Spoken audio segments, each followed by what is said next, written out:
ಚಿಂತೆಯ ತಾಳಲಾರದೆ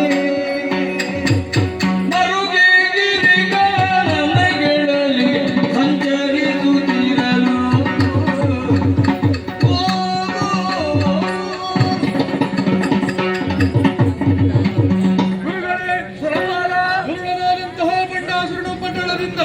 ನಾವೆಲ್ಲರೂ ಕಂಗೆಟ್ಟು ಈ ರೀತಿಯಾಗಿ ಗಿರಿ ಕಾರಣದಲ್ಲಿ ಅಲೆಯುವಂತಹ ಪರಿಸ್ಥಿತಿ ನಮ್ಮ ಪಾಲಿಗೆ ಬಂದದಾಗಿದೆ. ನಿಜ. ಮುಂದೆ ಏನು ಮಾಡೋಣ ಗುರುಗಳೇ? ಮರುಗದಿ ಸುರಪ ಮತ್ತು ದುರುಳದೈತೆಲ್ಲ ಕಾಲ 60,000 ವರುಷ ಪುರಧರದಲ್ಲಿ ತೀರಿದಾಯುಷ ಮರುಗದಿ ಸುರಪ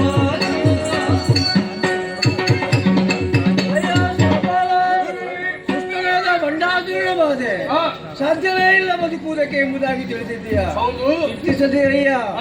ಆ ಪರಮೇಶ್ವರನು ಕೊಟ್ಟಂತಹ 60,000 ವರುಷ ಆಯುಷ್ಯ ತೀರುತ್ತಾ ಬರುತ್ತಿದೆ.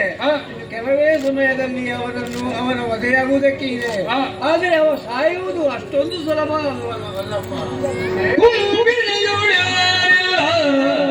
ಶ್ರೀ ತ್ರಿಪುರಾಂಬಿಕೆಯ ಘೋರತ ಅವನ ವಧಿಸಲು ತ್ರಯಂಬಕನ ಬರಬಲದಿ ನಾಮದರಿಂದ ಶೀಘ್ರದಲ್ಲಿ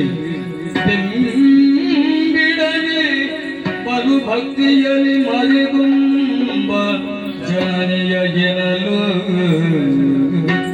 ತ್ರಿದಶಕದಂಬ ತಗಿತಲೆ ತೆರಳಿತು ಹಿನಾಚಲಕ್ಕೆ ಭರದಿಂದ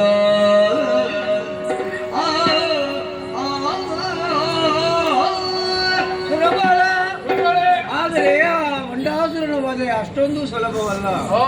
ಮೂರ್ತಿಗಳಿಂದಲೂ ಸಾಧ್ಯ ಇಲ್ಲ, ನಿಮ್ಮಿಂದಲೂ ಸಾಧ್ಯವಿಲ್ಲ.